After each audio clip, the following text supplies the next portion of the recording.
नमस्कार, सत्ता में आपका स्वागत है। मैं हूं राहुल सिन्हा। आज बहुत ही गंभीर मुद्दे के साथ हम सत्ता में आपके सामने आए हैं और वो गंभीर मुद्दा है तीसरी वेव का। जी हां, कहा जा रहा है कि जो कोरोना की तीसरी लहर है वो जल्द ही दस्तक दे सकती है और ये लहर बच्चों के लिए बहुत खतरनाक हो सकती है। इस लहर को लेकर क्या तैयारी की जा रही है, सुप्रीम कोर्ट ने क्या चिंता जताई है और बच्चों को कैसे सुरक्षित रखा जाए, इससे आज इस पर पूरा विश्लेषण करेंगे। साथ ही साथ हम ये भी समझने की कोशिश करेंगे कि जो नया वेरिएंट आया है वो किस तरीके से खतरनाक साबित हो रहा है।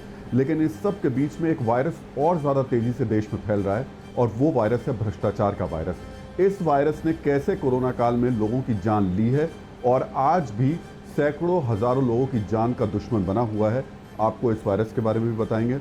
और साथ ही एक महत्वपूर्ण खबर इस वक्त चीन से आ रही है कि चीन ने अपने लोगों को, अपने नागरिकों को दूध पीने की खास तौर से सलाह दी है और इसे कोरोना के इलाज में बहुत उपयोगी माना है। तो दूध और कोरोना का क्या संबंध है, चीन ये क्यों कर रहा है, आज आपको ये भी बताएंगे। और साथ ही साथ एक अच्छी खबर आई है एक वैक्सीन की तरफ से कि सिंगल डोज भी आ चुकी है बाजार में और जल्द ही आपके पास होगी। तो क्या है ये सिंगल डोज और इसका क्या फ़ायदा है, ये भी आपके सामने रखेंगे। और इसके लिए हमारे साथ बातचीत में डॉक्टर BS शेरवाल हैं, डायरेक्टर राजीव गांधी अस्पताल से, और मेरे सहयोगी मनीष झा भी साथ रहेंगे।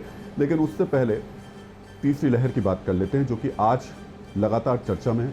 सुप्रीम कोर्ट ने इस पर चिंता जताई है, सरकार से सवाल भी पूछा है, क्योंकि कहा यह जा रहा है कि तीसरी लहर में जो सबसे ज़्यादा खतरा होगा वो बच्चों को होगा। तो सुप्रीम कोर्ट ने सरकार से सवाल पूछे हैं और ये पूछा है कि आखिर इसको लेकर के क्या तैयारी की जा रही है, क्या हो सकता है इस तीसरी लहर में, किस तरीके के खतरे हैं, इस रिपोर्ट में देखिए।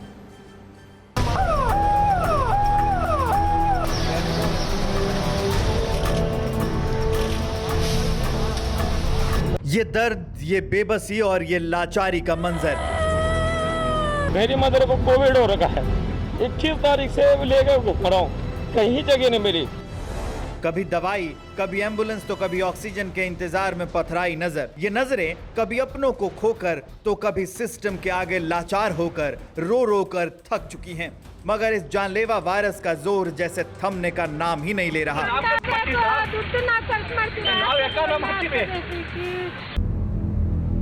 और अब तो कोरोना की तीसरी लहर की चेतावनी भी जारी हो गई है। जी हां, अगर आप कोरोना वायरस की दूसरी लहर से करा रहे हैं तो ये खबर आप कलेजा मजबूत करके सुनिएगा। भारत में कोरोना की तीसरी लहर की आशंका गहराई है। कोरोना की तीसरी लहर जल्द ही आ सकती है। हालांकि अभी इस त्रासदी की तारीख के बारे में कुछ पता नहीं चल पाया है, मगर ये चेतावनी जरूर जारी कर दी गई है कि कोरोना की तीसरी लहर को आने से कोई नहीं रोक सकता। Phase 3 is inevitable, given the high levels of circulating virus, but it's not clear on what time scale this phase 3 will occur. Hopefully incrementally, but we should prepare for new waves. Previous infections and vaccines will cause adaptive pressure on the virus for new kinds of changes which try to escape it. And therefore we should be prepared by scientifically to take care of that. केंद्र सरकार के प्रधान वैज्ञानिक सलाहकार ने यह भी बताया है कि आखिर कोरोना की तीसरी लहर का कारण क्या होगा। उनके मुताबिक कोरोना वायरस अपना रूप बदलता रहता है। जब वैक्सीनेशन बढ़ेगा तो वायरस संक्रमण का नया तरीका निकालेगा। वायरस के नए वेरिएंट बन सकते हैं जिन पर इम्यूनिटी का कोई असर नहीं पड़ेगा। पिछली वेव में जहां पे हम ये मान रहे थे कि छोटे बच्चों में इन्फेक्शन जो है, कोरोना वायरस का इन्फेक्शन बहुत कमी 1% या उससे भी कम मात्रा में होता था, इस बार ये प्रतिशत शायद उससे ज्यादा है।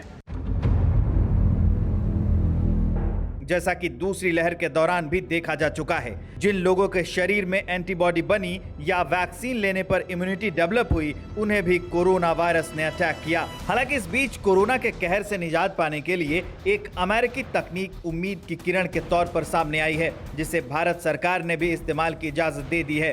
इस तकनीक का नाम है एंटीबॉडी कॉकटेल। भारत में कोरोना मरीजों के इलाज में एंटीबॉडी कॉकटेल का इस्तेमाल होगा। केंद्र सरकार ने मेडिकल कंपनी रॉश इंडिया को इजाजत दी है। सिर्फ हल्के और मध्यम लक्षण वाले मरीजों का इलाज होगा। एंटीबॉडी कॉकटेल का सिर्फ इमरजेंसी में इस्तेमाल होगा। यूएस और यूरोप में एंटीबॉडी कॉकटेल का फायदा देखा है। यही वजह है कि अब जबकि भारत में कोरोना के सेकंड वेव ने सनसनी मचा रखी है, रोजाना 4 लाख नए मरीज सामने आ रहे हैं और मौत का आंकड़ा भी 4000 के करीब पहुंच चुका है। ऐसे में त्राहिमाम करती आवाम को थोड़ी राहत मिलने की उम्मीद है। उम्मीद है कि अमेरिका और यूरोप का ये तरीका अपने देश में भी कारगर साबित हो। फिक्र आपकी, सोमवार से शुक्रवार रात 9 बजे सिर्फ TV9 भारतवर्ष पर।